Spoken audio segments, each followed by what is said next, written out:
ರಾಜ್ಯದ ಶಕ್ತಿ ಕೇಂದ್ರ ಅಂತಲೇ ಹೆಸರುವಾಸಿಯಾಗಿರುವಂತಹ ವಿಕಾಸಸೌಧದಲ್ಲಿ ಜಿರಳೆಗಳ ಪತ್ತೆ ಆಗಿದೆ. ಅದರಲ್ಲೂ ಕೂಡ ಸಿಬ್ಬಂದಿಗಳು ಮತ್ತು ಅಧಿಕಾರಿಗಳು ಸೇವಿಸುವಂಥ ಆಹಾರದಲ್ಲಿ ಈಗ ಜಿರಳೆಗಳು ಪತ್ತೆ ಆಗಿರುವಂಥದ್ದು. ಅಂದರೆ ನಾನೀಗ ವಿಕಾಸದ ಕ್ಯಾಂಟೀನ್ನ ಮುಂಭಾಗದಲ್ಲಿದ್ದೀನಿ. ಇಲ್ಲಿ ಆಹಾರ ಇಲಾಖೆಯ ಅಧಿಕಾರಿಗಳು ಮತ್ತು ಸಿಬ್ಬಂದಿಗಳು ಒಂದು ರೇಡನ್ನು ನಡೆಸ್ತಾರೆ. ರೇಡ್ ನಡೆಸಿದಂತಹ ಸಂದರ್ಭದಲ್ಲಿ ಈ ಒಂದು ಕ್ಯಾಂಟೀನ್ನಲ್ಲಿ ಜಿರಳೆಗಳು ಸೇರಿದಂತೆ ಕೆಲವೊಂದು ಅವಧಿ ಮುಗಿದಂತಹ ಪದಾರ್ಥಗಳು ಪತ್ತೆ ಆಗಿರುವಂತಹ ಶಂಕೆ ವ್ಯಕ್ತ ಆದಂತಹ ಹಿನ್ನೆಲೆಯಲ್ಲಿ ಹಿರಿಯ ಅಧಿಕಾರಿಗಳ ಸೂಚನೆ ಮೇರೆಗೆ ಸೀಸನ್ನ ಮಾಡಲಾಗಿದೆ. ಅಂದರೆ ನಿನ್ನೆನೂ ಕೂಡ ಅಷ್ಟೇ ಪರಿಶೀಲನೆಯನ್ನು ಕೂಡ ನಡೆಸ್ತಾರೆ.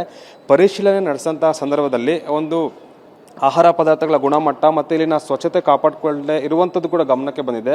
ಸೊ ದೃಶ್ಯದಲ್ಲಿ ತಾವು ಗಮನಿಸ್ತಾ ಇದ್ದೀರಾ. ಅಂದರೆ ಈಗ ಅಧಿಕಾರಿಗಳು ಸೀಸನ್ನ ಮಾಡಿದರೆ, ಬೀಗವನ್ನು ಹಾಕಿ ಅದನ್ನು ಸ್ಟ್ಯಾಂಪ್ ಮಾಡಿ ಹೋಗಿರುವಂತಹ ದೃಶ್ಯಗಳನ್ನು ಕೂಡ ತಾವು ಗಮನಿಸ್ತಾ ಇದ್ದೀರಾ. ಅಂದರೆ ಇಲ್ಲಿ ಅಡಿಕೆ ಪ್ಲೇಟ್ನಲ್ಲಿ ಒಂದು ಆಹಾರವನ್ನು ಕೂಡ ಬಂದಂತಹ ಒಂದು ಗ್ರಾಹಕರಿಗೆ ಉಣಬಡಿಸ್ತಾ ಇದ್ರು.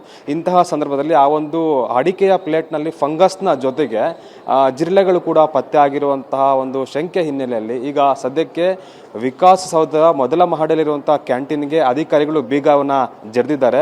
ಸೊ ನಾನು ಇಲ್ಲಿಗ ಕ್ಯಾಂಟೀನ್ನ ಇಲ್ಲಿ ಕಿಟಕಿಯನ್ನು ಓಪನ್ ಮಾಡಿದಂಥ ಸಂದರ್ಭದಲ್ಲಿ ನಮ್ಮ ಕ್ಯಾಮ್ರಾ ಕಣ್ಣಿಗೆ ಕಾಣಿಸುವಂಥ ದೃಶ್ಯಗಳಂತ ಜಿರಳೆಗಳ ಓಡಾಟ ಯಾವ ರೀತಿ ಇದೆ ಅಂತ. ಸೊ ಇಲ್ಲಿ ಕೇವಲ ಫೈಲ್ಗಳಿಗೆ ಮಾತ್ರ ಜಿರಳೆಗಳಿಗೆ ಆಹಾರ ಆಗಿಲ್ಲ, ಇಲ್ಲಿನ ಒಂದು ಆಹಾರ ಸಾಮಗ್ರಿಗಳು ಅಷ್ಟರ ಮಟ್ಟಿಗೇನೆ ಇದೆ. ಸೊ ಇದನ್ನು ಆಗಾಗ ಸ್ವಚ್ಛತೆ ಮಾಡಬೇಕು. ಮತ್ತು ಫುಡ್ ಸೇಫ್ಟಿಯ ಮೆಜರ್ಮೆಂಟ್ ಏನಿದೆ ಅದು ಯಾವುದನ್ನು ಕೂಡ ತೆಗೆದುಕೊಂಡಿಲ್ಲ ಇಲ್ಲಿ.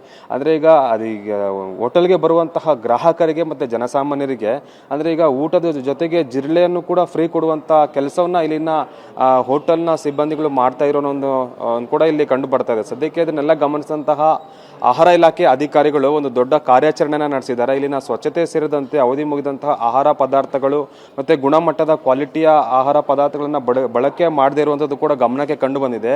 ಸದ್ಯಕ್ಕೆ ಇದು ವಿಕಾಸಸೌಧ ಕ್ಯಾಂಟೀನ್ನ ಒಂದೇ ಅಂತಲ್ಲ, ಈಗ ಮತ್ತೆ ವಿಕಾಸದಲ್ಲೂ ಕೂಡ ಇದೇ ರೀತಿಯ ಪರಿಸ್ಥಿತಿ ಇದೆಯೋ ಹೇಗೆ ಗೊತ್ತಿಲ್ಲ. ಸದ್ಯಕ್ಕೆ ಆಹಾರ ಇಲಾಖೆ ಅಧಿಕಾರಿಗಳು ತಪಾಸಣೆ ನಡೆಸಬೇಕಾಗುತ್ತೆ. ಯಾಕಂತಂದರೆ ಅಧಿಕಾರಿಗಳು ಸೇರಿದಂತೆ ರಾಜಕೀಯ ನಾಯಕರು ಕೂಡ ಅಷ್ಟೇನೆ ಇಲ್ಲೇ ಇರ್ತಾರೆ. ಅಂದರೆ ಹೆಚ್ಚಿನ ಸಂಖ್ಯೆಯಲ್ಲಿ ಸಭೆಯನ್ನು ನಡೆಸುವಂಥ ಸಂದರ್ಭದಲ್ಲಿ ಅಷ್ಟೇನೆ ಸಾರ್ವಜನಿಕರು ಕೂಡ ಬರ್ತಾರೆ.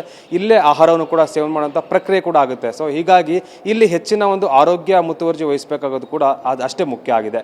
ಕ್ಯಾಮ್ರಾ ಪರ್ಸನ್ ಸುಶೀಲ್ ಜೊತೆ ಅನಿಲ್ ಕಲ್ಕೆರೆ, TV9 ಬೆಂಗಳೂರು.